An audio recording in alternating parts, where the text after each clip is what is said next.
다 같이 기도 드리심으로 수요 예배 드리시겠습니다. 다 같이 기도 드리시겠습니다. 하나님 아버지 참 감사드립니다. 오늘도 저희에게 이 예배를 허락하여 주셔서 이 혼란스러운 상황 가운데 진정한 것이 옳은 것이 무엇인지를 제대로 깨달을 수 있는 기회를 주셔서 너무나도 감사드립니다. 죄에 휩싸여서 제멋대로 살아가는 우리들을 이 시간 불쌍히 여겨주시고 다시 한번 주님 앞에 바로 서서 정말 이 세상의 빛으로 살아갈 수 있는 그런 저희들이 될 수 있도록 주님께서 허락하신 합당한 주의 백성이 될 수 있도록 이 시간 예배 가운데 이 예배에 함께하는 모든 자리 가운데 주님께서 은혜로 더욱더 힘입어 주시옵소서. 우리가 그 힘을 얻어서 주님 가운데 더욱더 은혜로 나아가길 원하오니 주님 이 시간 우리의 마음 또한 열어주시고 그 열린 마음에 주님의 은혜가 풍성히 담길 수 있도록 함께해 주시옵소서. 감사드립니다. 예수님 이름으로 기도드립니다. 아멘. 네, 이 시간 오신실하신 주 다 같이 찬양 드리시겠습니다.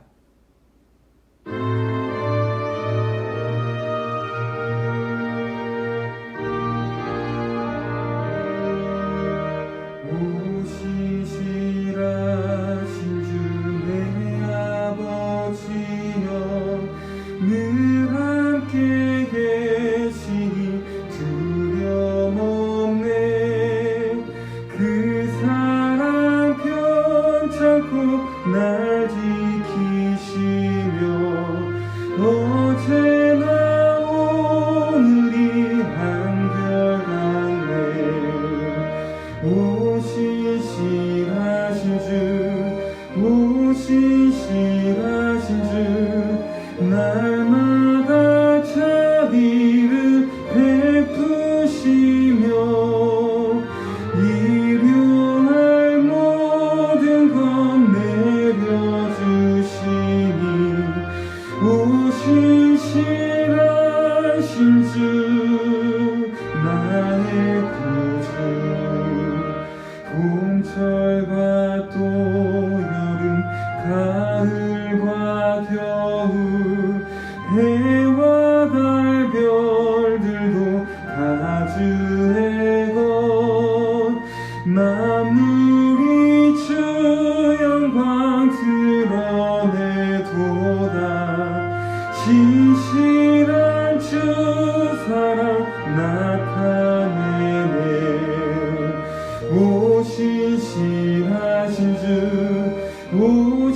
오신실하신 주 날마다 자비를 베푸시며 일용할 모든 것 내려주시니 오신실하신 주 나의 구주. 내 죄를 사하여 아니하시고 주 친히 오셔서 인도하네. 오늘의 힘되고 내일의 소망 주나님만 복을 내리시네. 오신실하신 주 날마다 자비를 베푸시며 일용할 모든 것 내려주시니 오신실하신 주 나의 구주. 봄철과 또 여름 가을과 겨울 해와 달 별들도 다 주의 것. 만물이 주 영광 드러내도다. 신실한 주 사랑 나타내네. 오신실하신 주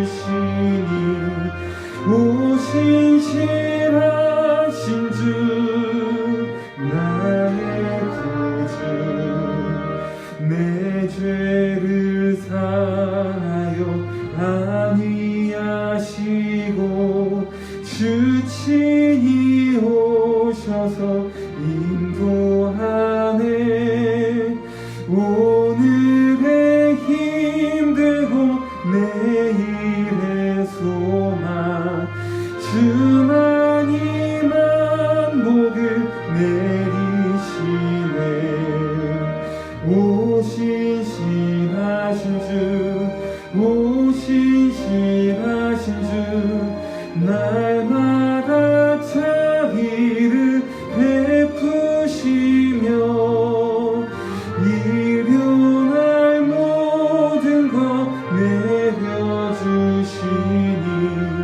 오신 신하신 주 나의 구주 오신 신하신 주 오신 신하신 주 날마다 자비를 베푸시며 일용할 모든 것 내려주시니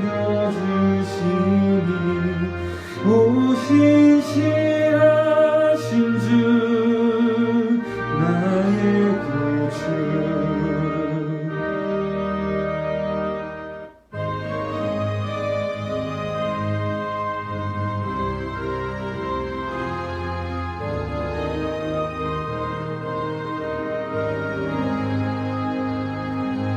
주여 지난 밤 내 꿈에 베었으니 그 꿈 이루어 주옵소서 밤과 아침에 계시고 보여주사 항상 은혜를 주옵소서 나의 놀라운 꿈 정녕 남이기는 장차 그 은혜 받을 편이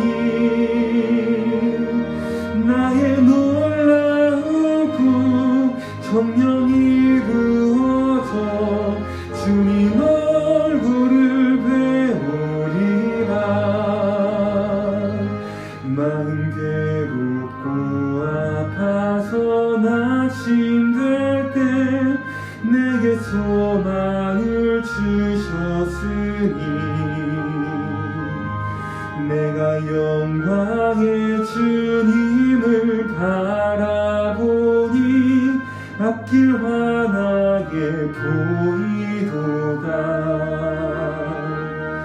나의 놀라운 꿈 정녕 남이기는 장차 그 은혜 받을 편이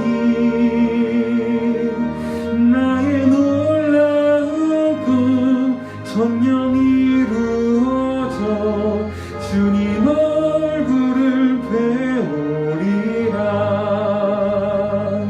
세상 풍조는 나날이 변하여도 나는 내 믿음 지키리니 인생 살다가 죽으니 꿈 같으나 오직 내 꿈은 참되리라 나의 놀라운 꿈 정녕 남이기는 장차 그 은혜 받을 편이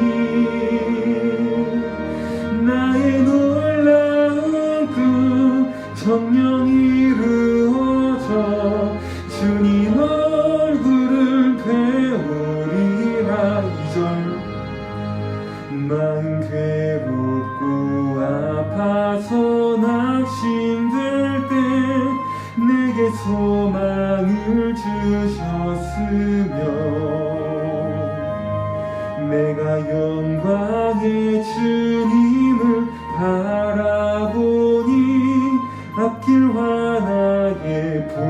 되리도다. 나의 놀라운 꿈 정녕 남이 끼는 장차 그 은혜 받을 편이. 나의 놀라운 꿈 정녕 이루어져 주님 얼굴을 배우리라. 세상 풍조는 나날이 변하여도 나는 내 믿음 지키리니. 인생 살다가 죽으니 꿈 같으나 오직 내 꿈은 참되리라. 나의 놀라운 꿈 정녕 남이 끼는 장차 그 은혜 받을 편이. 나의 놀라운 꿈 정녕 이루어져 주님 얼굴을 배우리라. 아멘.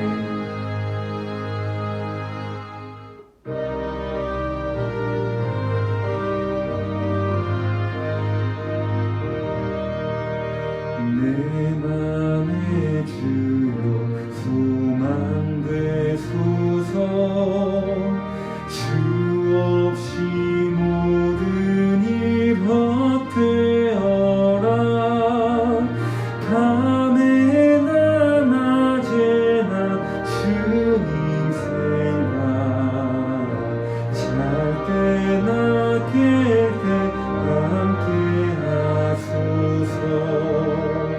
지혜의 주여 말씀으로써 언제나 내 안에 계십소서. 주는 내 아버지 나는 아들.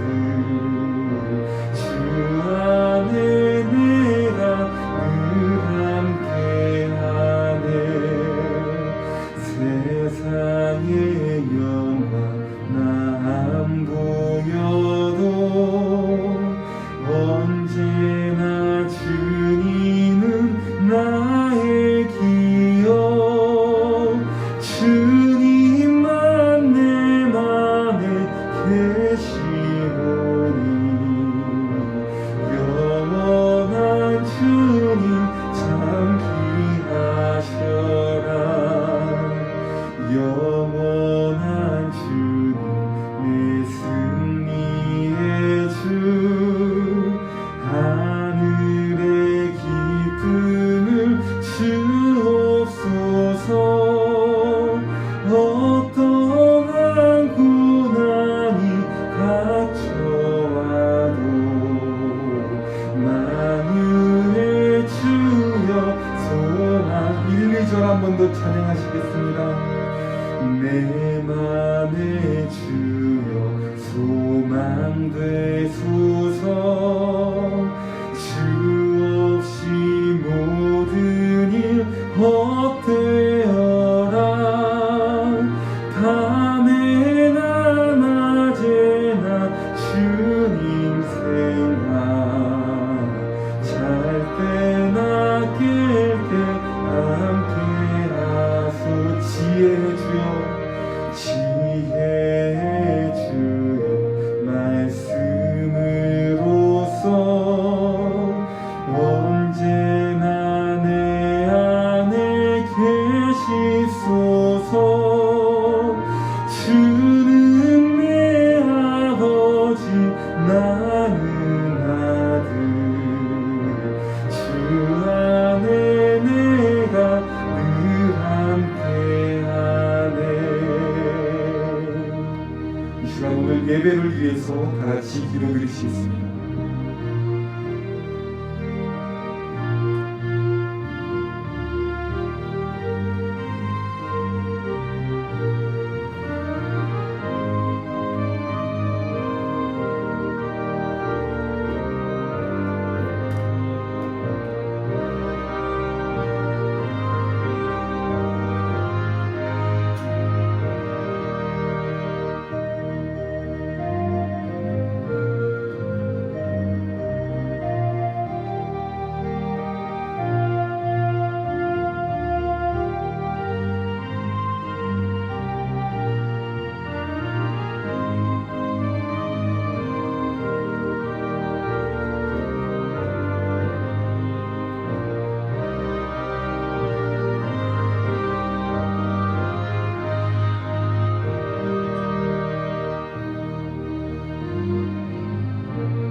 하나님 감사합니다.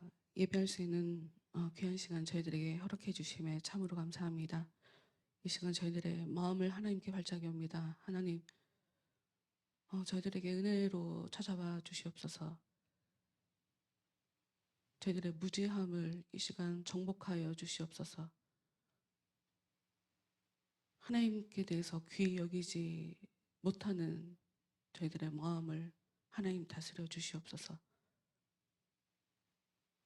하나님을 사랑하고 하나님을 위해서 살 수 있는 진정한 하나님의 백성 될 수 있도록 하나님 이 시간 말씀 가운데 각자 저희들에게 더욱더 깨달음으로 역사하여 주시고 그 깨달음 가지고 기도할 때에 우리 안에서 우리가 하나님이 기쁘시게 살 수 없게 만드는 그 악한 것들의 그 모든 일들이 온전히 다스려지는 진정한 해방과 진정한 구원의 시간이 될 수 있도록 하나님 끝나는 시간까지 저희들 가운데 성령으로 역사하여 주시옵소서.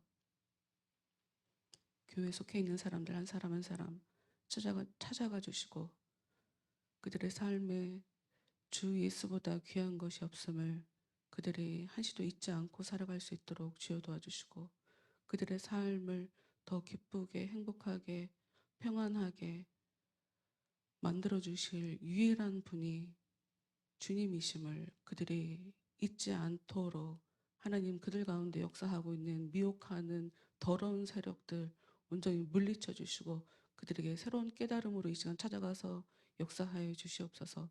코로나로 인해서 하나님 쉽지 않은 시간들을 저희가 지금 보내고 있습니다. 하나님 저희를 불쌍히 여겨주시고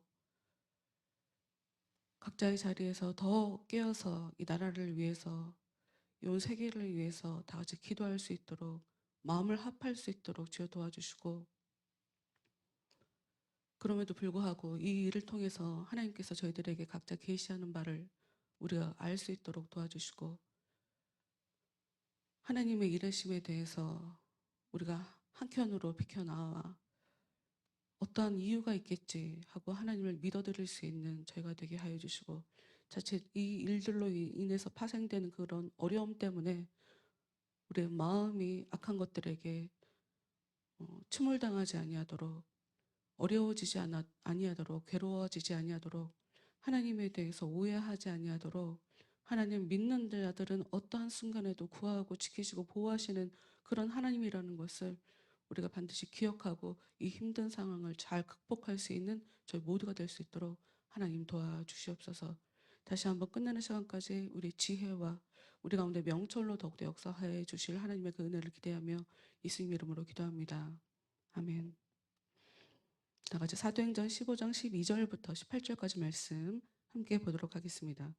사도행전 15장 12절부터 18절까지 말씀 함께 보도록 하겠습니다. 그리고 현대어 성경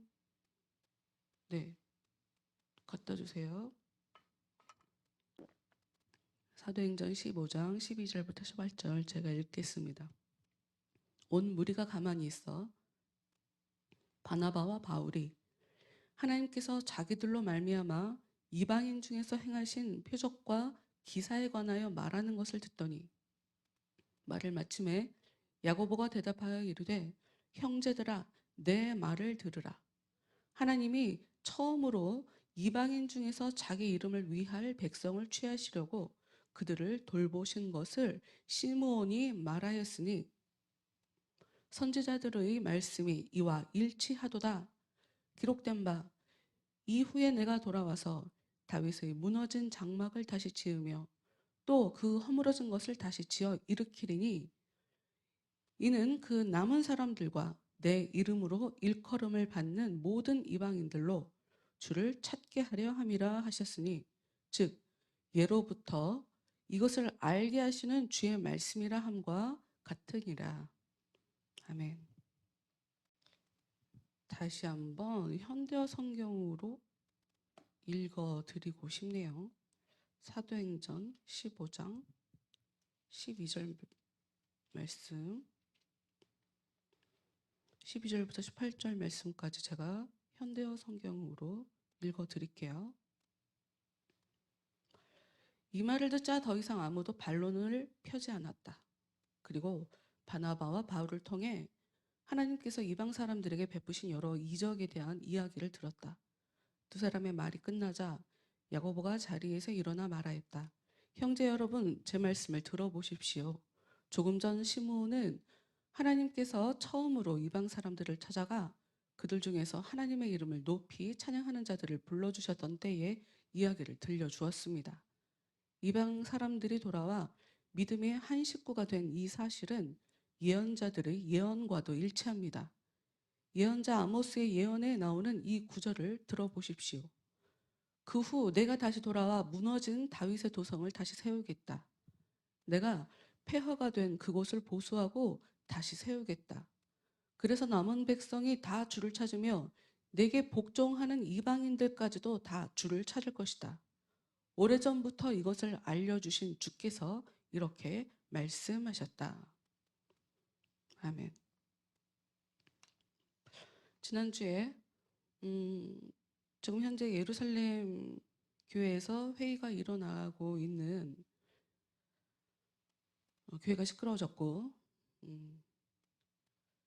복음에 대해서 우리가 어떻게 전해야 하는가 하는 교회 안에서도 의견의 일치가 보아지지 않고 있는 이런 상황에 토의하고 회의하고 결정하고 하는 이런 상황에 베드로가 일어나서 하나님이 이방 사람들에게 복음을 전하기 위해서 이방 사람들이 믿음을 갖게 하시려고 나를 통해서 일하셨다. 우리는 율법을 지켜야, 이제까지 우리가 율법을 지켜야 할례를 받아야 구원을 받는다고 생각하고 이제까지 살아왔지만 우리는 안다. 무엇을 아느냐? 우리도 다 은혜를 가지고 주 예수님의 은혜로 구원받는 것이다. 우리 유대인도 헬라인도 다 주 예수님의 은혜로 구원받는 것이다. 라고 하는 베드로의 이야기로 이방인들에게 복음을 전하면서 할례와 율법을 강요하고 있는 사람들의 이야기를 어떻게 처리할지에 대해서 어찌 보면 베드로가 정확하게 답을 딱 내려준 상황이죠. 근데 베드로의 이야기를 듣고 어찌됐건 사람들은 조용하게 더 이상 이야기하지 않았어요. 그래서 그 순간에 본문 사도행전 15장 12절 말씀에 보면 오늘 읽은 15장 12절 말씀에 바나바와 바울을 통해서 하나님께서 표적과 기사를 베푸신 일에 대해서 이제 그들이 이야기를 한단 말이에요. 여러분, 하나님이 왜 표적과 기사를 허락하시는 걸까요? 표적과 기사 없이도 믿음을 주실 수 있지 않나요?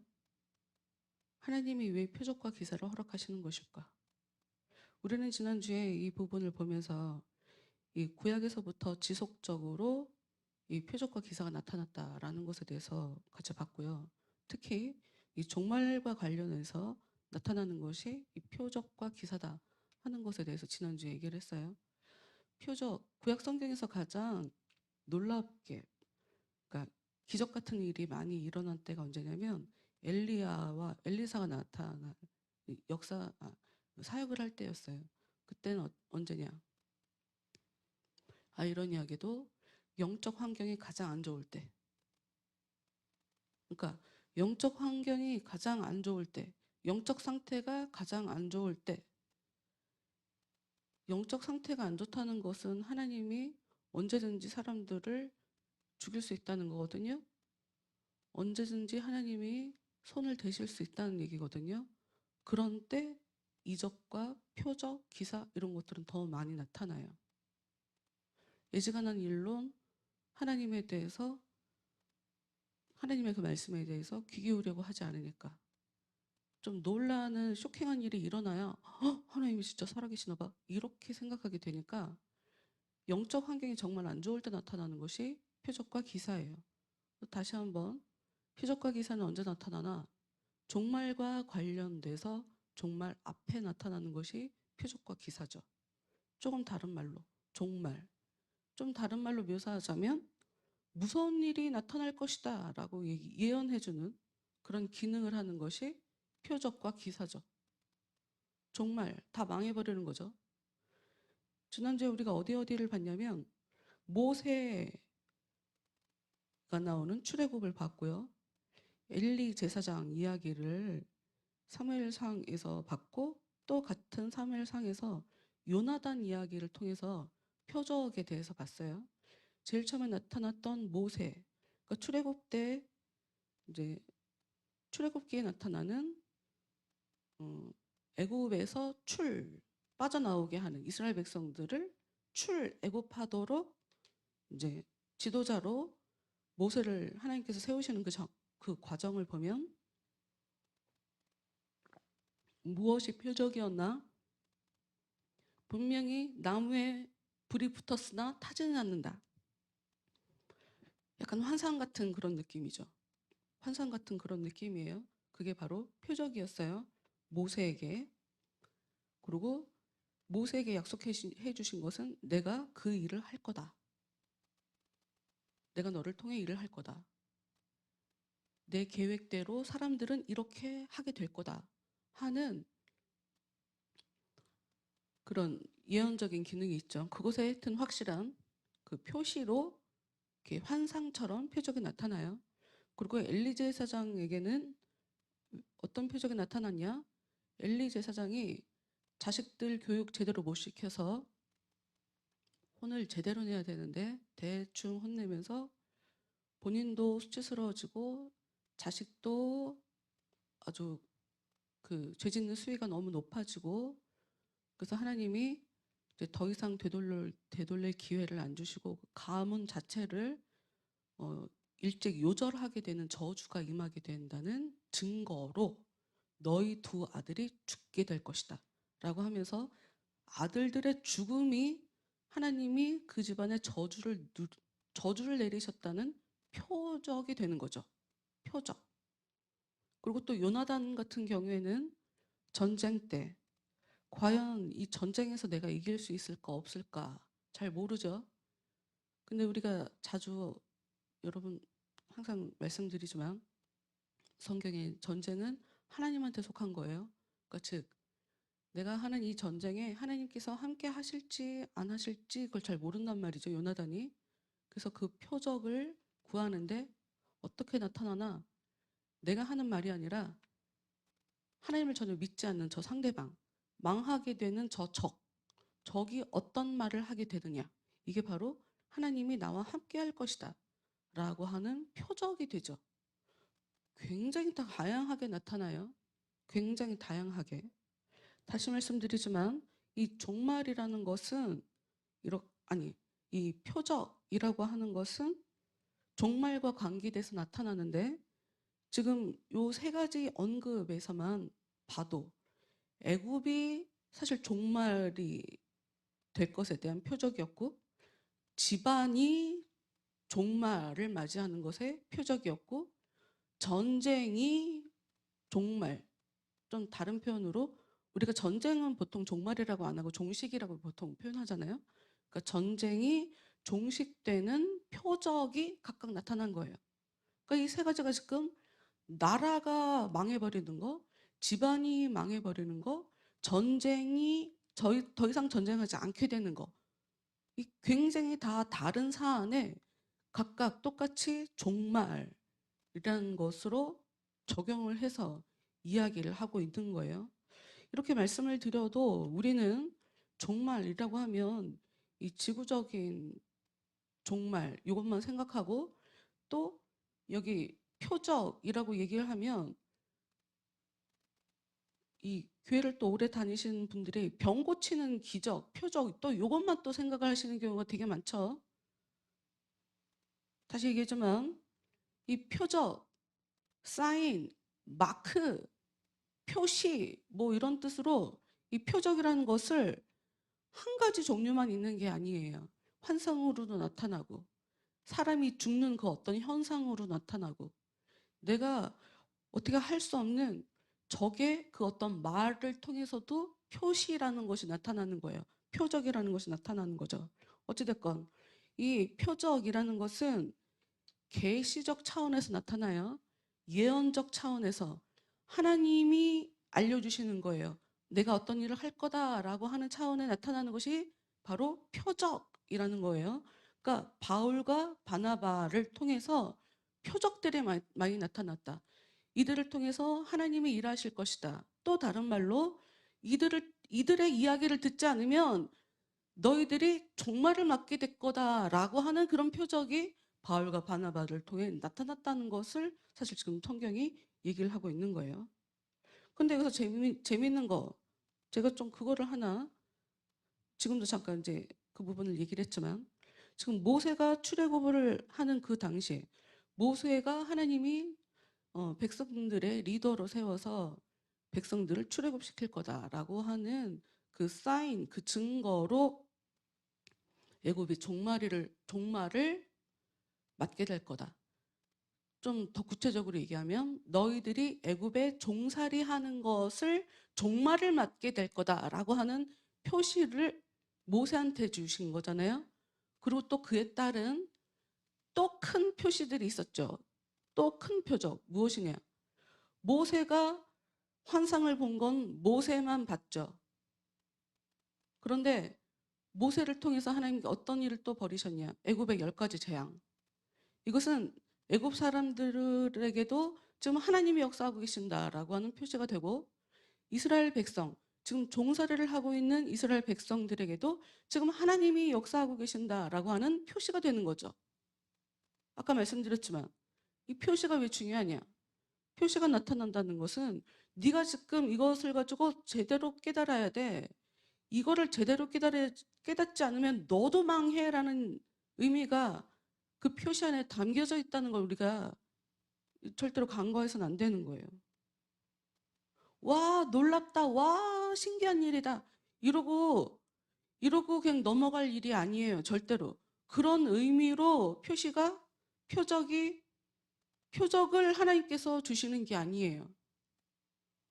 뭐 목사들이 귀신을 쫓고 병을 고치고 와, 하나님이 병을 고쳐주신다. 지금 이거 깨달으라고, 이거에 열광하라고 저 목사님을 하나님이 쓰시나 봐. 이거를 생각하라고 그 표적이 일어나는 게 절대로 아니에요. 그건 우리가 주목할 부분이 아니에요. 거기서 무엇을 깨달아야 되냐? 이게 되게 중요해요. 하나님은 애굽을 종말시킨 거예요. 그리고 애굽에서 종살이를 하고 있는 이스라엘 백성들의 그 종살이하는 삶을 종말시키려고 하는, 그러니까 이스라엘 백성들은 구원의 대상자들이란 말이에요. 구원을 시키려고 하는 대상이란 말이죠. 이스라엘 백성들이. 그래서 표적을 베풀어 주셨는데 이거를 제대로 이해하지 못한다면 그들이 오히려 종말로 치닫게 된다. 볼까요? 다시 말씀드리지만 표적과 기사를 좀 다른 말로 이해한다면 이렇게 정리할 수가 있어요. 어떻게 정리할 수 있냐면 인간의 상식으로 도저히 이해하기 어렵기 때문에 놀라운 어떤 것. 저런 거는 우리가 쉽게 일어날 수 없는 일인데. 저건 되게 비상식적인데. 어떻게 저런 일이 일어날 수 있지? 와, 너무 놀랍다. 표적이나 기사의 의미가 이런 의미예요. 인간의 상식으로 도저히 이해하기 어렵기 때문에 놀라운 어떤 것을 표적 혹은 기사라고 얘기할 수 있거든요.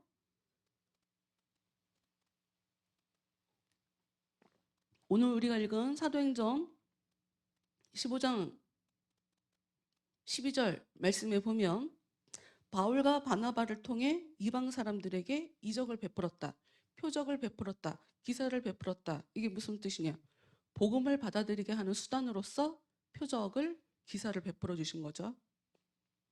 근데 아까도 말씀드렸지만 여러분들이 무엇을 표적이라고 할까? 무엇을 기사라고 할까? 어디까지를 표적이라고 할까?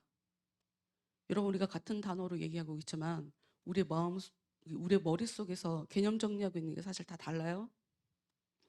아까도 말씀드렸지만 한국 교회 안에는 표적과 기사라고 하면 굉장히 제한적으로 사용해요.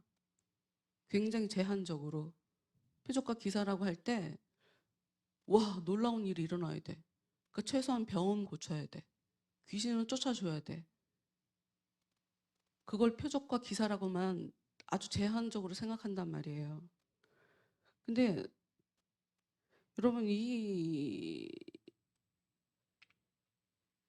정작 바울은 자신의 삶에 단순하게 기적, 표적이라고 할 때 병을 고쳤다, 귀신을 쫓았다, 여기에만 제한적으로 이 단어를 쓰고 있지 않아요. 바울에게 있어서 가장 큰 표적은 뭐냐면, 뭐가 큰 표적이냐? 전에 예수 믿는 자를 핍박하던 자가 예수를 전하고 다닌다. 이게 그 바울의 인생에 있어서 가장 큰 표적인 거예요. 인간의 상식으로 도저히 이해하기 어렵죠. 죽이겠다고 쫓아다니더니 오히려 그들의 리더가 돼서 죽이겠다고 쫓아다니는 다른 사람들을 피해 다니며 복음을 전하고 있잖아요. 인간의 상식으로 도저히 이해할 수 없는 놀라운 어떤 것이, 그의 삶이 그 자체가 표적, 기사인 거예요. 그가 예수를 만났다는, 아니 하나님이 일하시고 있다라고 하는 증거. 바울은 자기의 삶 전반적으로, 특히나 말, 행동, 성품 이런 것 부분까지 적용시켜서 그거를 표적과 기사라고 얘기를 하지, 겉으로 현상적으로 뭐가 나타나서 와 진짜 어떻게 저런 일이 일어날 수 있어, 정말 놀랍다, 내가 제일 짜증나는 거 이 얘기하면 또 누가 찔릴까 봐. 금리빨이 은리빨 되는 게 뭐가 그렇게 중요한데, 무엇이 중요한데? 하나도 안 중요해. 그게 뭐 중요해? 귀신도 역사하는데. 귀신도 이래요. 귀신도. 여러분 항상 그거 기억해야 돼요. 마귀가 우리한테 마귀가 사람에게 부자가 되게 해준다. 그런 게 어디서, 복은 좋은 거지. 그러면 왜 복권 당첨된 사람들이 불행해지고 인생이 피폐해지고 자살하고 막 집안 막 파탄 나고 그런 일이 왜 벌어져요? 말도 안 되지. 마귀도 갖다 줘요, 우리한테 복을. 돈 버는 것 자체, 부자 되는 것 자체를 복이라고 생각하면 안 돼요, 우리가. 불법적으로 돈 버는 사람들 많잖아요. 마약해서 돈 벌고, 이렇게. 나는 뭐 반문화, 내가 이런 걸 별로 안 좋아하지만 그런 걸로 사람 몸 팔고 술 팔고 이래서 돈 많이 버는 거, 그래갖고 그 사람을 복 받았다고 우리가 얘기할 수 있어요? 마귀도 우리한테 돈을 벌어주는 거예요. 마귀가 우리의 병도 고쳐줘요. 여러분 이거를 이상하다고 생각하면 안 돼요. 그러니 막 놀라운 일이 벌어졌다, 와 이거 하나님의 역사다 이러고 바로 놀라운 일이 일어났으니까 바로 하나님이 역사하신다 이렇게 바로 연결하면 안 돼요. 오히려 나의 삶 가운데 하나님이 저 사람과 함께 한다. 그래서 뭐 좀 비상식적인 일이 일어난다? 좀 이해할 수가 없네? 저 사람은 왜 저렇게 살지? 이런 일이 예수 때문에 그런 행동을 할 수 있고 그런 말을 할 수 있고 우리 삶이 그렇게 변화가 일어나고, 이게 진짜 첫 번째 표적인 거예요.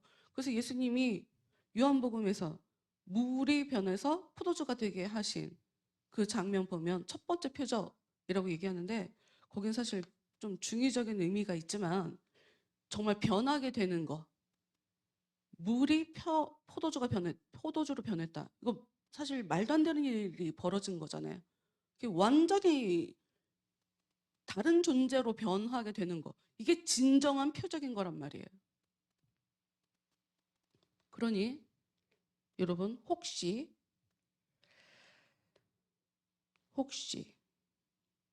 여러분의 어떤 삶에 힘든 일이 벌어져서 빨리 종말이 와야 되는데, 이 어려운 일이 멈춰야 되는데 라고 하는 그런 상황이 있다면, 나에게 그 표적과 기사가 나타나지 않아서 지금 종말에 나타나지 않는 걸까를 심각하게 고민해 보세요. 종말 전에 표적과 기사가 나타나는 거거든요. 피하라고? 그걸 한번 고민해 보세요. 그럼 좀 더 이것과 관련돼서 좀 더 말씀을 볼게요.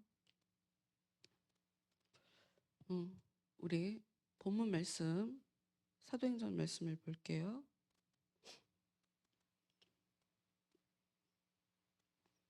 몇 절을 보냐? 14절. 사람들이 조용해져서 하나님이 우리와 함께 하셨다고 바나바와 바울이 얘기를 하니까 이제는 야고보가 또 거기에 또 한 숟가락 또 얹어 말을 한마디 더 하죠. 14절. 하나님이 처음으로 이방인 중에서 자기 이름을 위할 백성을 취하시려고 그들을 돌보신 것을 시므온이 말하였으니, 제가 이 14절을 가지고 총 5가지 버전의 성경을 다 봤거든요. 너무 말씀이 어려워. 이 문장 자체가 참 쉽지 않은 얘기인 것 같아요.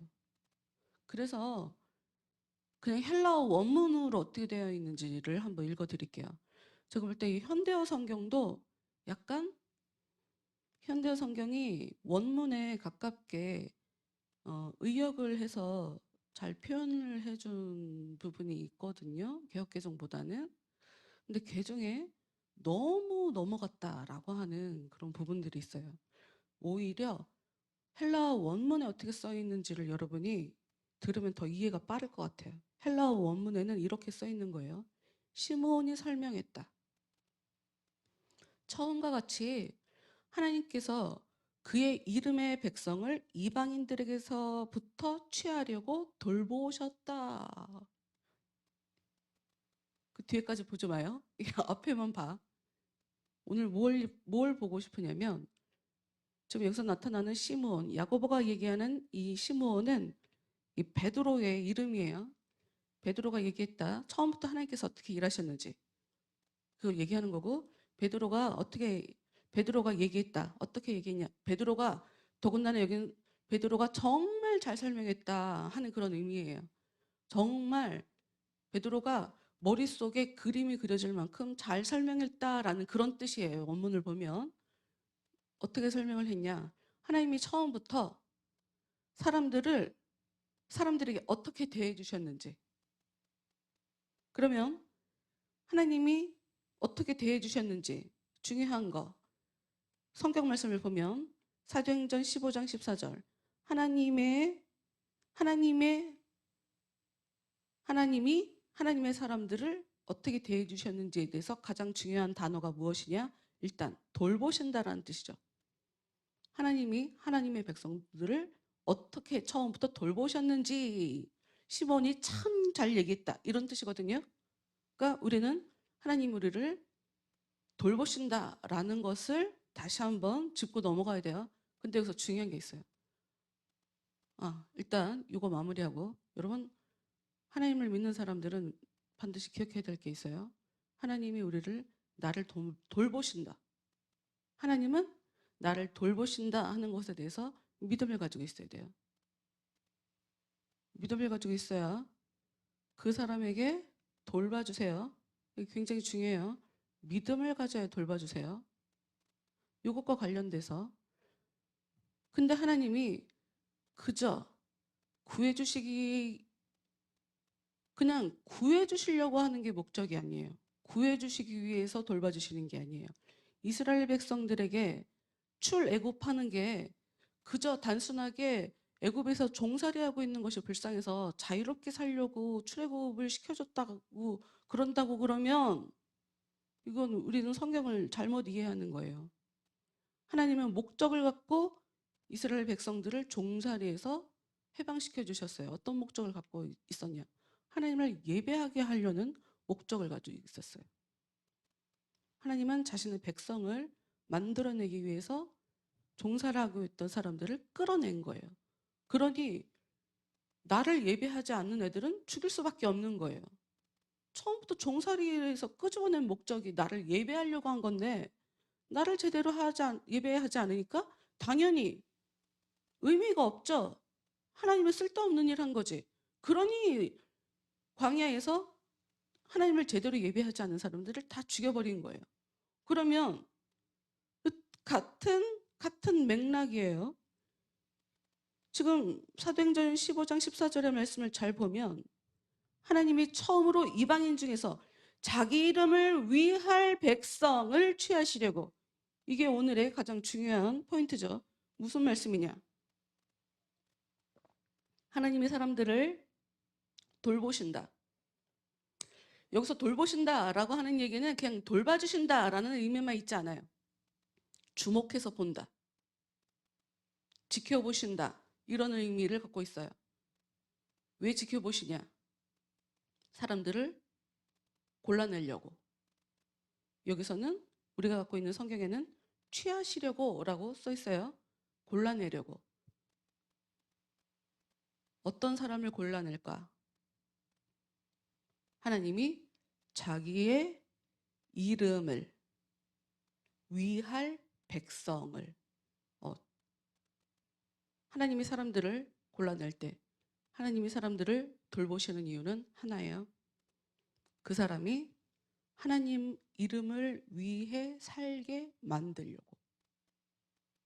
근데 이게 히브리 원문으로 이렇게 써 있어요. 하나님께서 그의 이름의 백성을 취하려고. 좀 뭔가 다른 것 같죠? 하나님의 이름을 위하는 백성. 근데 원문으로 보면 하나님의 이름의 백성이에요. 하나님의 이름의 백성. 근데 이게 되게 재밌는 게 있어요. 이게 되게 재밌어. 나만 재밌는 것일지도 모르나 되게 재밌어. 뭐가 재밌냐? 여러분, 이름, 하나님의 이름의 백성이라고 하는 게 대체 어떤 의미일까요? 하나님의, 그러니까 이름이란 단어를 히브리 말로 하잖아요. 그러면 어떤 발음이 어떠냐면 셈이에요. 셈. 혹시 셈이란 단어를 들어봤나요? 셈이 누구예요? 노아 첫째 아들.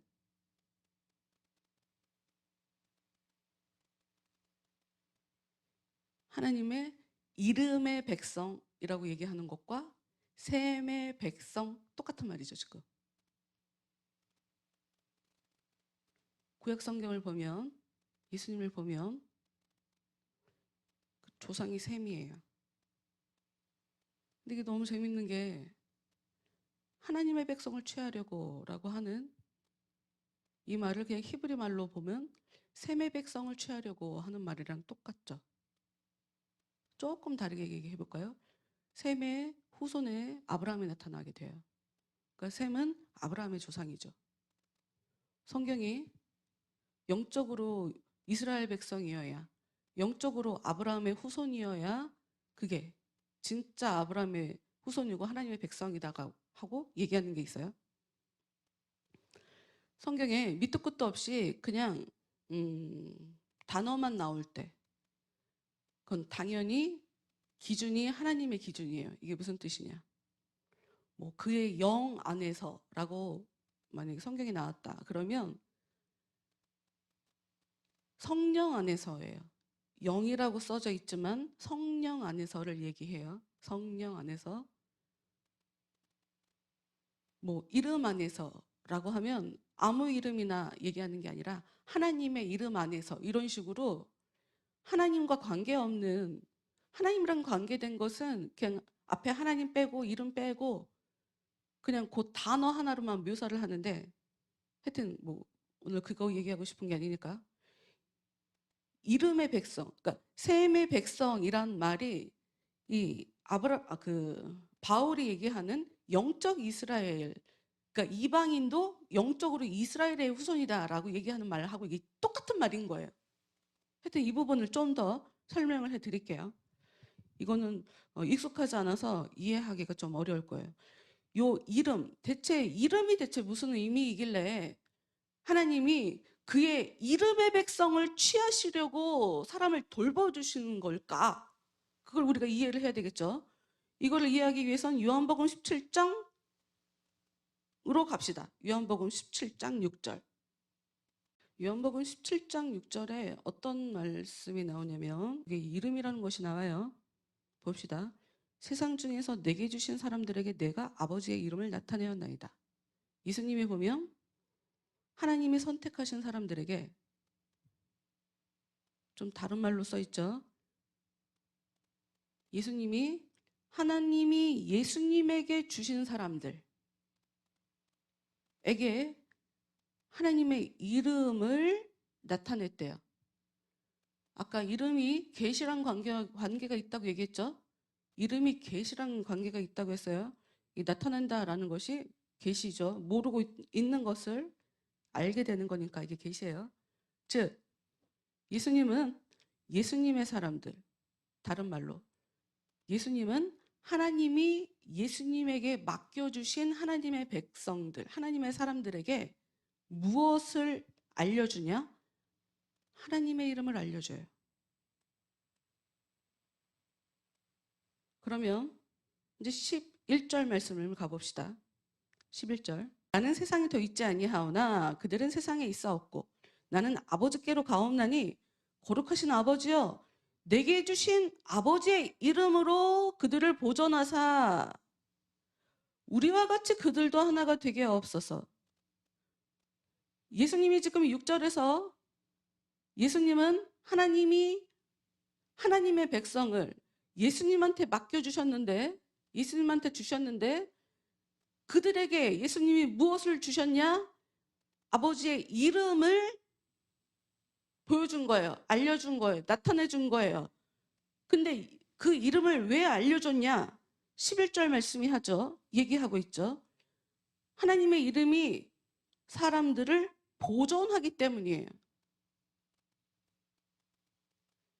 그러니까 다른 말로 하나님의 이름을 알아야 보존될 수 있는 거예요.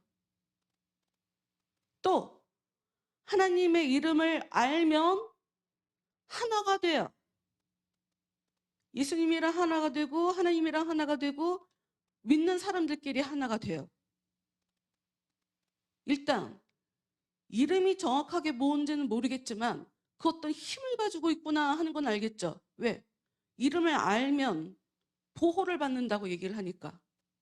이름은 사람을 보호해줘요. 이름을 알고 있으면 하나님께 보호받아요. 그래서 예수님이 하나님께서 구원하시려고 작정해 놓으신 하나님의 사람들에게 하나님의 이름을 알려주는 거예요. 하나님의 이름을 나타내서 보여주는 거예요. 근데 26절 가서 말씀 또 봅시다. 26절. 내가 아버지의 이름을 그들에게 알게 하였고 또 알게 하리니 이는 나를 사랑하신 사랑이 그들 안에 있고 나도 그들 안에 있게 하려 함이니라. 이 이름은 한 번만 아는 게 아니라는 걸 알 수가 있어요. 내가 아버지의 이름을 그들에게 알게 하였고 또 알게 하리니. 하나님의 이름을 안다는 것은 한 번 나 알아. 이거 아니라는 거예요. 계속적으로 알게 되는 게 일단 하나님의 이름을 하여튼 이건 단어적인 얘기가 아니다 하는 것을 알 수 있고, 그런데 하나님의 이름을 안다는 것의 구체적인 의미를 지금 26절이 얘기하고 있죠. 뭐냐? 하나님의 이름을 아는 사람은 뭐를 갖게 되냐? 하나님이 예수님을 사랑하신 그 사랑이 그 사람 안에 있게 돼요. 그러니까 즉 하나님의 이름을 안다는 것은 하나님을 사랑한다는 말과 같은 말이에요. 하나님이 예수님을 사랑하신다는 것을 잘 알고 있다. 하나님이 예수님을 사랑해 주시고, 그러니까 이건 또 다른 말로 얘기해서 내가 하나님의 이름을 알고 있다는 것은 내가 하나님의 사랑을 받는다라는 말과 똑같은 거예요. 다른 말로 내가 하나님의 이름을 안다는 것은 나는 하나님을 사랑한다라는 말과 똑같은 거예요. 그리고 더 나아가 나도 그들 안에 있게 하려 함이니라. 하나님의 이름을 알아야 예수님을 영접할 수 있어요. 하나님의 이름을 알아야 내 안에 예수님이 들어오실 수 있게 할 수가 있다고요. 대체 이름이라는 것이 뭔데? 이름이라는 게 뭔지도 모르겠지만 여러분 이 이름이라는 것이 생각보다 간단한데 익숙하지가 않아서 우리가 이름이 대체 뭐예요? 이렇게 생각하는 거거든요. 일단 여기서 중요한 거. 이름은 정확하게 이름이 뭔지는 모르겠지만 이름은 힘을 갖고 있다. 그리고 이름을 한 번 아는 게 아니라 계속 아는 거다. 계속적으로 알아가는 거다. 한 번 알았으면 또 알고 또 알고 계속 알아가는 거다 하는 것을 알 수가 있고, 내가 하나님의 이름을 안다면 나는 하나님의 사랑을 받을 거다. 내가 하나님을 안다면, 내가 하나님의 이름을 안다면 나는 하나님을 사랑할 거다. 내가 하나님의 이름을 안다면 나는 내 안에 예수님이 계실 거다. 같은 말이에요, 이게 전부 다. 그럼 이제 좀 다르게 얘기해 볼게요. 하나님의 이름을 알면 보존이 된대요. 지켜진대요. 사라지지 않는데요. 이렇게 얘기를 해볼게요. 일단 그러니까 이게 쉽게 얘기해서 어떤 이야기냐. 보존된다는 것은 하나님의 이름이 하나님의 이름으로 사람을 보존한다. 그러니까 이 사람이 지금 어디에 살고 있냐. 하나님의 힘이 작용하는 곳에 살고 있다라는 뜻이죠. 하나님의 힘이 효력을 발생하는 그곳에 살고 있다라는 것이 바로 하나님의 이름으로 살고 있다라는 말과 똑같은 말이에요. 조금 다르게 얘기해 볼게요. 내 힘이 아니라 하나님의 힘이 역사하는 곳에서 살고 있다라는 말과 똑같은 말이에요. 우리가 힘을 왜 써요? 살려고.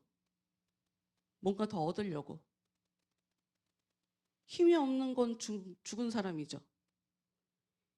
그래서 힘이 있다는 건 산다라는 말과 똑같은 말이라고 볼 수 있죠. 근데 내 힘이 아니라 하나님의 힘으로 내가 살아간다. 이게 바로 하나님의 이름을 알고 있다라는 말과 똑같은 말인 거예요. 그리고 하나님의 그 힘은 사람을 멸망으로부터 보호해요. 얘기했죠? 하나님의 이름을 알고 있는 사람은 하나님께 보존을 받는다. 그러니까 죽지 않는다. 똑같은 말이죠. 멸망으로부터 보존한다. 또 아까 얘기했지만 하나님의 이름을 아는 사람들은 하나가 된다. 예수님과 하나가 되고 하나님과 하나님과 하나가 되고 예수님 믿는 사람들끼리 하나가 된다. 즉 단결하는 거야. 자기 혼자 독자적으로 살아가는 것이 아니라 더불어 같이 살아가게 되는 거. 연합해서 살아가게 되는 것이 바로 하나님의 이름을 알고 있다라는 뜻이죠.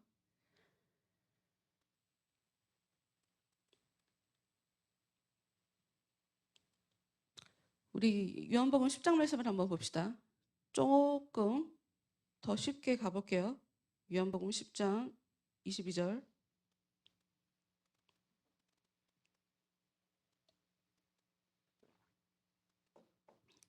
무슨 일이 있었냐면 유대인들이 예수님을 돌로 치려고 하는 장면이에요. 뭐냐? 예수님이 성전 안에 계셨어요. 근데 유대인들이 왔어요. 진짜 빨랑 정확하게 얘기해 주세요. 왜 이렇게 헷갈리게 하세요? 당신이 그리스도가 맞아요? 확실히 좀 알려주세요. 라고 얘기를 했단 말이죠. 그런데 예수님의 대답을 잘 봅시다. 25절. 예수께서 대답하시되 내가 너희에게 말하였으되 믿지 아니하는도다. 내가 내 아버지의 이름으로 행하는 일들이 나를 증거하는 것이거늘 너희가 내 양이 아니므로 믿지 아니하는도다. 여러분 일단 아버지의 이름을 안다는 것과 믿는다는 것은 같은 말이라는 걸 알 수가 있어요. 그리고 이 아버지의 이름으로 살아간다는 것은 무엇을 통해 알 수 있나? 행동을 통해 알 수가 있어요. 예수님께서 내가 내 아버지의 이름으로 행하는 일들이 나를 증거한다. 이게 무슨 뜻이냐? 내가 지금 내 뜻을 위해서 살아가지 않고 내 힘으로 살아가지 않고 나한테 영광 돌리려고 살아가지 않고 내 유익을 위해서 살아가지 않아. 나는 나의 일을 통해서 하나님의 이름을 자꾸 드러내는 일을 지금 하고 있어. 내가 병 고쳤지? 하나님께 영광 돌리라고 내가 얘기하잖아? 너희들이 나한테 좋은 사람이라고 얘기하잖아. 나는 내가 좋은 사람이라고 얘기하잖아. 왜 날 좋은 사람이라고 얘기해? 하나님만 좋으신 분이야. 나는 모든 영광을 하나님께 계속 돌려. 이게 바로 내가 하나님께 왔다는 증거야 라고 얘기하거든요. 무슨 말이냐? 이것을 통해서 얘기하고 싶은 거. 하나님의 이름으로 산다는 것은 정확하게 무슨 뜻이냐? 내 뜻대로 사는 게 아니라 나를 통해서 하나님의 인격이 드러나는 거예요. 나를 통해서 하나님의 뜻이 드러나는 거예요. 나를 통해서 하나님이 자꾸 영광 받으실 일이 사람들한테 보여지도록 살아가는 거예요. 이게 바로 하나님의 이름을 아는 자인 거예요.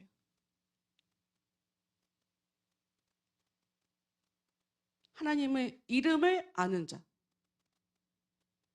그래서 이름을 안다는 것은 하나님께 영광 돌린다라는 것과 똑같은 말이에요. 하나님께 영광 돌린다는 말이 하나님을 사랑한다는 말과 같은 말인 거예요. 그리고 내가 내 뜻대로 살지 않고 내가 칭찬받기 위해서 내가 원하는 대로 내 이름을 높이려고 살아가는 게 아니라 하나님을 위해서 살아가기 때문에 이 사람은 하나님과 하나가 될 수가 있어요. 여러분, 하나가 되려면 하나님의 이름이 아까 연합하게 한다, 하나가 되게 한다라는 이야기를 하고 있잖아요. 이게 왜 중요하냐?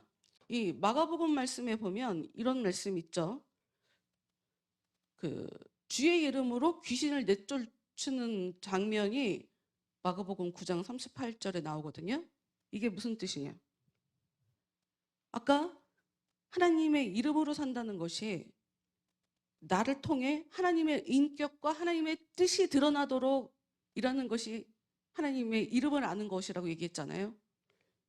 예수님이 자신을 통해서 하나님의 뜻이 뭐예요? 귀신이 쫓겨나는 거. 사람이 온전해지는 거. 귀신이 이 세상에서 일할 수 없게 해버리는 거. 이게 하나님 뜻이잖아요. 그런 일을 예수님이 하고 있잖아요. 그러니 우리가 보통 아는 대로 뭐 표적, 기적이라고 할 때 귀신이 쫓아내는 거, 귀신이 쫓겨나는 거, 지금 이게 하나님의 이름을 알고 있는 거 맞고, 그래서 하나님의 이름을 알고 있기 때문에 그에 따라 힘을 발휘할 수가 있는 거고 영향력을 발휘할 수가 있는 건 거예요. 하나님의 이름을 알고 있기 때문에 영향력을 발휘할 수 있고 힘을 발휘할 수 있다는 거예요. 아까 하나님의 이름을 안다는 것과 힘, 하나님의 이름이 뭔지 모르겠지만 힘이 있다는 것에 대해서 언급하고 내려왔죠. 잘 얘기했지만 여러분, 하나님의 이름을 안다라는 거 굉장히 어려운 말이니까 쉽게 이해하려고 하지 마요. 일단 주변 언저리 것부터 우리가 이해하면 돼요. 때가 되면 깨닫게 되니까. 주의 이름으로 귀신을 내쫓는 거, 나를 통해, 나의 인격을 통해, 나의 말과 내 행동을 통해 하나님이 일하시도록 힘을 발휘한 것, 지금 이게 하나님의 이름으로 일한 거예요. 그리고 또 누가복음 10장에 이런 말씀도 있죠. 70인 파송을 시킨 장면인데 70인이 기뻐하며 돌아와 이르되 주여, 주의 이름이면 귀신들도 우리에게 항복하더이다. 그러니까 주님의 이름은 귀신을 쫓아내게 하고 귀신을 항복하게 만들죠.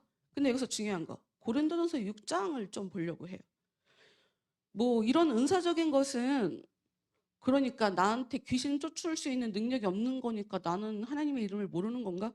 이렇게 얘기하면 안 돼요. 이건 은사적인 거니까 다 똑같을 수가 없거든요. 신앙생활 하는 모습이 다 다르니까. 근데 이것은 되게 중요해요. 고린도전서 6장.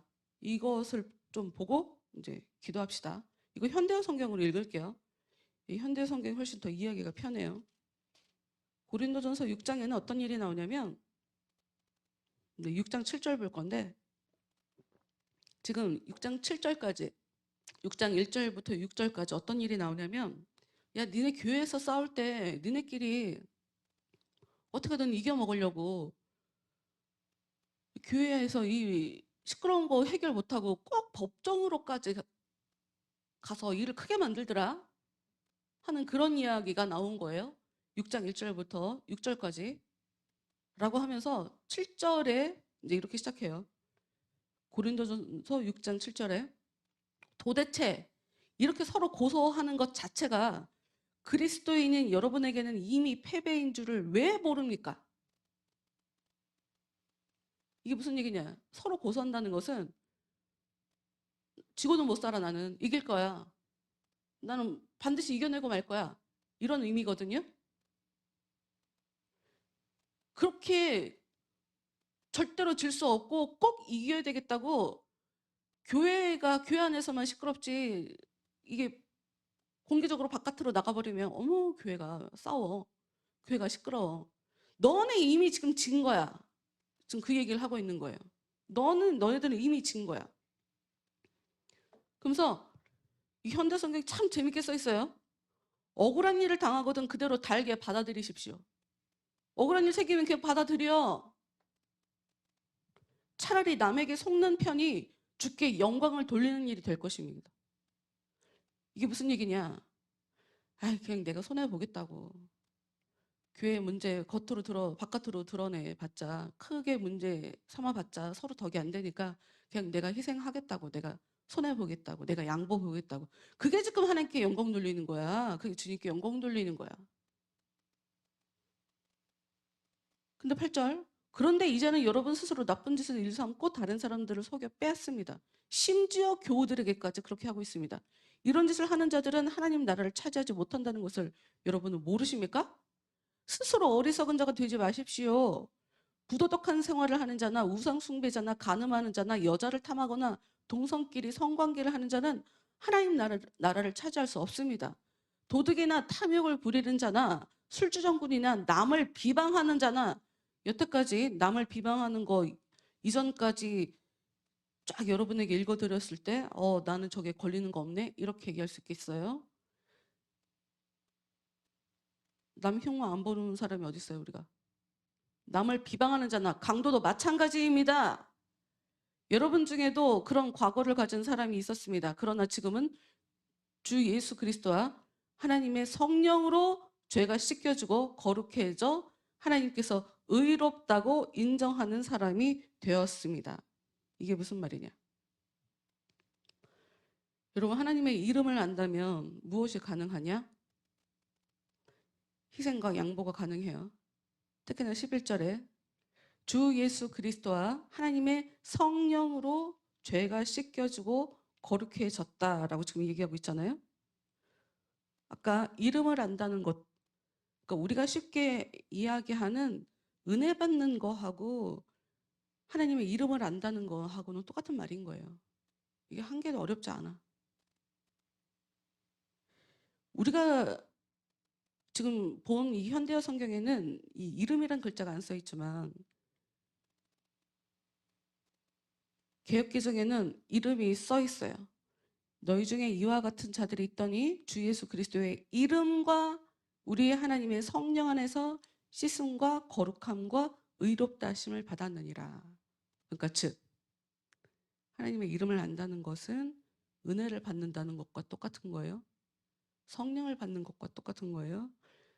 우리 씻겨진다는 것과 똑같은 말이고 거룩해진다는 것과 똑같은 거고 의로워진다라는 말과 똑같은 말인 거예요. 그리고 진짜 은혜를 받은 사람들은 자신을 위해서 살지 않아요. 하나님을 위해서 살아요. 그리고 그 증거가 나타나야 돼요. 남에게 그 영향력이 나타나야 돼요. 증거가 확실히 나타나야 되는 거예요. 그게 표적이고 그게 기사예요. 아까도 얘기했지만 단순하게 귀신을 쫓아내고 병 고치고 뭐 놀라운 기적 같은 일이 일어나고 얘기했지만 그것도 놀라운 일이죠. 근데 가장 놀라운 일은 어떻게 사람이 변해? 여러분 사람은 안 변해요. 사람이 어떻게 변해? 사람이 변하는 존재가 아니에요. 변하는 게 아니라 타고난 대로 살아보니까 살면서 욕이나 먹고 힘든 일만 발생하고 이렇게 살면 안 되겠다. 그러고 그냥 새로운 걸 배운 거지 변하는 게 아니에요. 사람은 변하지 않아요. 변하려고 하지 마세요. 근데 은혜가 오면 변해져요. 희한하게 변해져요. 말도 안 되게 변해져. 난 걔를 도저히 용서할 수가 없어. 근데 은혜가 오면 그냥 이해가 돼. 걔가 그랬나 보다. 어쩔 수 없나 보다. 그냥 역지사지가 되는 거예요. 역지사지가. 다시 말씀드리지만 하나님의 이름은 언제 나타나냐? 언제 나타나냐? 하나님이 어떤 일을 하실 때, 일을 하려고 하실 때 하나님의 이름이 나타나죠. 우리가 잘 알고 있는 하나님이, 그러니까 여호와 이레라는 말도 하나님의 이름이거든요. 그게 언제 나타났나? 하나님이 나한테 자식을 주시더니 우리 자식 조금 있으면 성인인데 갑자기 죽여갖고 나한테 제물로 드리라고 하시네. 나 이게 도통 이게 이해가 안 되는데. 분명히 내 자식들을 굉장히 후손들을 많게 해주신다고 했는데 자식 하나 있는데 얘를 죽여서 하나님한테 제사를 드리라고? 이거 이해 못하죠. 사람의 상식으로 도저히 이해할 수 없는 일이에요. 근데 모르겠다. 하나님이 하라고 하셨으니까 무슨 이유가 있겠지. 무슨 이유가 있겠지. 라고 하고 데리고 올라가서 산에 올라가서 아들을 잡아 죽이려고 하는 순간 됐다. 됐어. 내가 저기 염소 붙잡아 놨거든. 얘 갖고 주고 제사 드리면 돼. 그래갖고 아브라함이 고백한 것이 하나님이 미리 다 준비해 놓으셨다. 내가 몰랐을 뿐. 하나님이 미리 준비하시는 분이다라는, 그러니까 하나님이 어떤 일을 하시는 분이구나. 하나님이 이런 일을 하셨다라고 얘기할 때 나타나는 것이 바로 이름이었어요. 그리고 또 이 출애굽기 17장에 아주 재미있게 사람의 상식으로 도통 이해할 수 없는 일이 일어나죠. 무엇이냐? 이스라엘이 아말렉 사람들이랑 싸우고 있는데 모세가 산 위에 올라가서 손을 올리고 있죠. 근데 손을 올리고 있으면 이스라엘 백성이 이겨요. 근데 모세가 어떻게 계속 손을 올리고 있겠어요? 힘들지? 그래서 손이 내려갔단 말이에요. 그러면 아말렉이 이겨. 그럼 어떻게? 그럼 손이 내려오지 않게 해야죠. 진짜 손을 계속 내려오지 않도록 옆에서 모세의 손을 붙잡아서 내려오지 않게 했더니 이겼어요. 그거를 통해 이스라엘 백성들이 뭘 알게 됐냐? 와, 하나님이 전쟁에서 도와주시는구나. 하나님이 아말렉과 싸워서 이기게 해주시는구나. 그래서 그때 나온 말이, 그때 나타난 하나님의 이름이 여호와 니시예요. 그러니까 이 이름이라는 것은 일과 관계돼서 성경에 계속 나타나는 거예요. 나는 이런 일을 할 거야. 나는 이런 일을 할 거야. 나는 이런 일을 했어. 이럴 때 나타나는 것이 하나님의 이름이란 말이에요. 그러니까 하나님의 이름을 안다는 것은 내가 하나님의 일을 한다는 거예요. 나를 통해서 하나님이 일을 하고 있구나 하는 것을 나도 알고 남도 안다는 뜻이에요. 여러분, 하나님의 이름을 알고 있어요? 대체 어떤 일이 일어나고 있어요? 비상식적이고 인간이 도통 이해할 수 없는 그런 일들 나타난 것 같아요. 저 하나님의 이름을 나타나는 것 같아요. 하나님의 이름을 아는 것 같아요. 됐어요. 아까 성경 봤잖아요. 하나님의 이름은 한 번 알고 끝나는 게 아니고 계속적으로 아는 거예요. 그래서 갈수록 더 큰 일을 하는 거예요. 예수님 얘기하셨어요. 제자들이 예수님보다 더 큰 일을 할 수 있다고. 어떻게 예수님보다 더 대단한 일을 할 수가 있어요? 더 대단한 일을 한 사람들이 성경에 나온단 말이에요.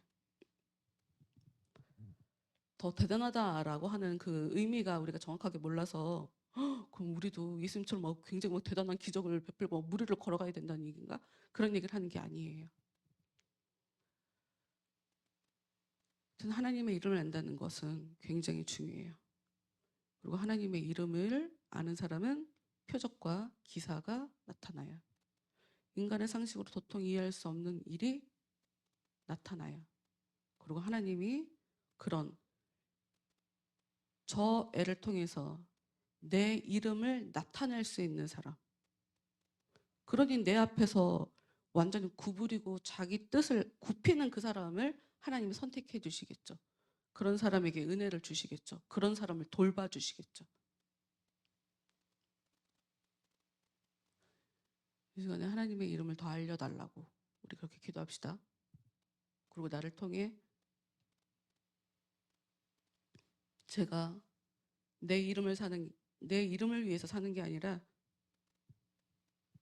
하나님의 이름을 위하는 그런 백성 되게 해달라고. 하나님의 이름을 위해서 사는 그런 사람 되게 해달라고. 그래서 하나님의 더 큰 돌보심을 받고 하나님이 나를 지켜주시고 하나님께서 나에게 필요한 것을 미리 다 준비해 주시고 공급해 주시는 그런 하나님이라는 것을 내가 내 삶 속에서 경험할 수 있는 그런 사람이 되게 해달라고. 내가 내 뜻대로 안 돼도 하나님이 무슨 뜻이 있으시겠지 하고 내가 힘들어하는 거, 속상해하는 거 내려놓고 그저 하나님께 하나님을 믿어드리며 내가 살아가는 그런 사람이 되게 해달라고. 난 하나님의 이름을 잘 모르는 것 같아요. 하나님, 제가 하나님의 이름을 더 알고 싶습니다. 그리고 하나님의 이름을 아는 사람이 하나님께 더 큰 사랑 받고 또 하나님의 이름을 아는 그 사람은 하나님을 사랑할 수밖에 없어요. 그리고 그래야 내 안에 예수님께서 살 수 있어요. 내 안에 예수님이 살아야 그게 바로 하나님의 백성인 거예요. 굉장히 많은 거 얘기했지만 여러분 스스로 여러분의 기도하는 그 문장으로 머릿속 생각 정리하시면서 말씀 정리하시면서 하나님께 기도하면서 하나님의 이름을 더 알려달라고, 내가 하나님의 백성답게 살아갈 수 있게 도와달라고 이렇게 기도하시고, 그리고 이제 코로나 사태 위해서 진정시켜 달라고, 그리고 또 버틸 힘, 이겨낼 힘 달라고 이렇게 다 같이 기도하도록 하겠습니다.